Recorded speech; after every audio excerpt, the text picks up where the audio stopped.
It was a dark and rainy day in February when I was hit by a small red pickup. February 15th. I was told I flew 15 feet before landing smack on my head.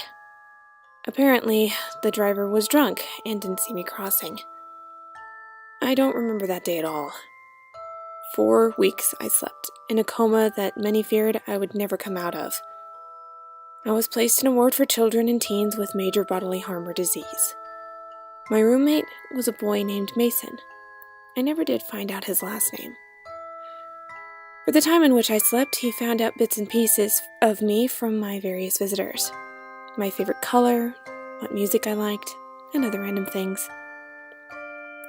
The day I woke up, I was showered with love and attention from my family, and it took me almost an hour to realize the presence of the boy laying in the bed beside me. He flashed me a lopsided grin and quietly went back to the book he was reading. Eventually, I was left in peace, and after about 20 minutes of mental debate, I spoke up and asked him his name. His voice was smooth and low and never failed to make me shudder. We spent the rest of the evening playing 20 questions and becoming familiar with each other. Eventually, my doctor would break our quality time and give me the lowdown on my injuries and what the healing process would be like. He told me that, when I was hit, not only did I give myself a nasty concussion, but my legs were also broken in my oh-so-graceful landing. They said I had 60% chance of ever waking again. We became close instantaneously. The nurses would laugh and say we already looked like an old married couple bundled up in bed watching whatever soap opera happened to be on television. Mason would just flash me his trademark grin while I blushed and buried my face in his chest. We both had our good days and bad ones, Mason and I. On a particularly tough day of treatment for him, we both lay together with him trembling in my arms. I'll never forget the feeling of his soft hiccups or the knot at the pit of my stomach. I finally got up my courage and asked him the $1,000,000 question. He had Hodgkin's disease. I don't think either of us slept that night. While my legs were transitioned from casts to braces, Mason's chemotherapy began. However, without fail, when I'd come back frustrated or in tears over a difficult session of therapy, he'd be there to comfort me with soothing words and reruns of I Love Lucy. Over the weeks, the chemo began to take its toll. His brown curls thinned to almost nothing. Dark circles took permanent residence under his eyes, and his skin turned as pale as snow. As my legs grew stronger, the day I was released no longer seemed like something to look forward to.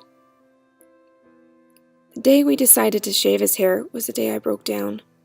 I told him I would do anything, give blood, bone marrow, anything to make him get better faster.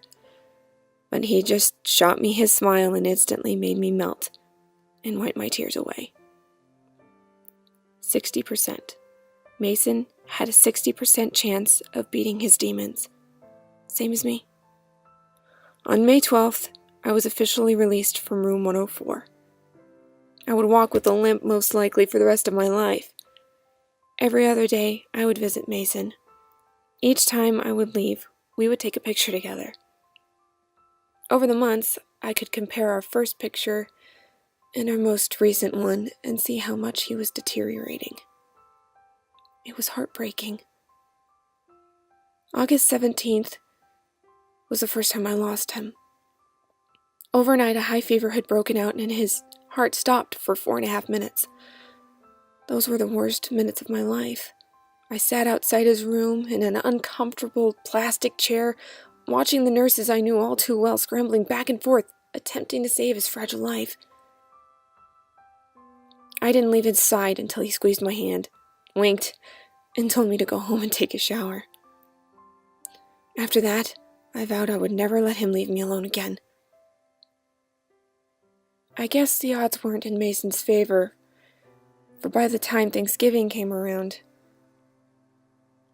he was almost a skeleton. But I didn't care. He confided in me that night, accepting the fact that his time was almost up, and promised to wait for me on the other side. I begged him not to go, but he just lightly shook his head and rubbed soft circles into my back. He wasn't going to survive to see Christmas. That was 2 months ago. No longer being able to bear to see him hooked up to all sorts of machines, we decided to steal away in the night together. I bundled him up, and we drove away in my mother's car until we arrived at an old cabin my family would stay in during the holidays. Mason and I couldn't be any happier. I don't care that I'm on the news every night, or that every cop in the county is looking for me. All I care about is being with Mason forever.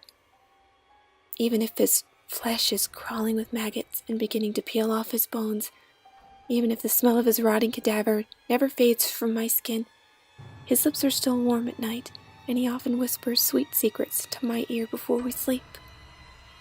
No one, not the police, doctors, or anyone else can ever separate us. I'm ready for them when they come. I made sure to bring the sharpest scalpel I could find when we left the hospital. But until then, I'll lay in Mason's arms. Or at least what I think were once his strong appendages, and we'll talk all night until he takes me away. We'll be together forever.